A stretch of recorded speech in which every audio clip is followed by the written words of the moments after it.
easy to feel overwhelmed and devastated by the catastrophic scenes of raging wildfires, or bushfires as we call them here in Australia. We may not feel like it's taking a toll on our children, but if they have heard you speaking about it or have seen some of the news footage, then it's likely they've developed some thoughts, concerns and worries about it. So, do you ignore what's going on and pretend that everything is fine? Or do you talk to your child about the fires? And if they do have feelings on it, how on earth do you do it without causing more trauma? That's what we'll be discussing in today's video.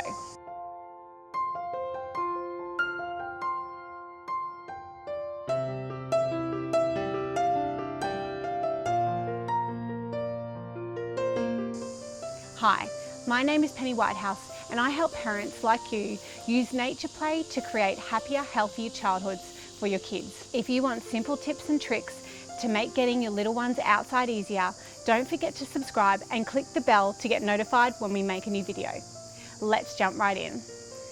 Bushfires are a tragedy, and no matter where you are in the world, whether you see footage or experience it yourself, this raises our emotions and makes us feel stressed. So here's some tips that are going to help you discuss these feelings with your children. Step 1 is to watch what you say and do. Be sure to stay calm when you talk about the fires. Children can hear the fear and alarm in your voice. We can often forget that our behaviour and the things that we say impact our children and their emotions. When you're feeling anxious yourself, take some slow, deep breaths and try to remain as calm as you can, especially when you're around your children. Be mindful of the footage your children are exposed to on the TV or even on YouTube. We must remember that many of the stories that are shown in the media are the worst of the disaster and can heighten the child's anxiety rather than help it.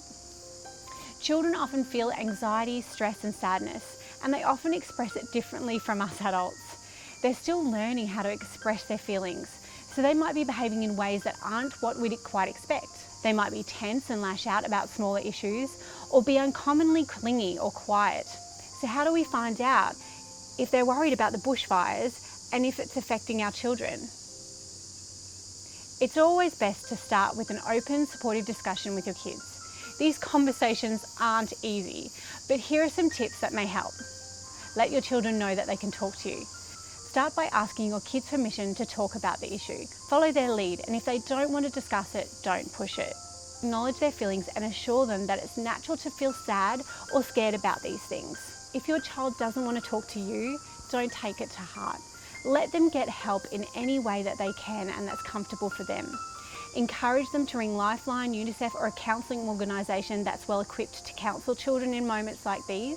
One of my daughters has rung Lifeline twice, and although I felt sad that I couldn't help, the more important outcome here was that she was able to talk to someone. And each time she called and she came out of her room, she felt so much better. Be honest and truthful.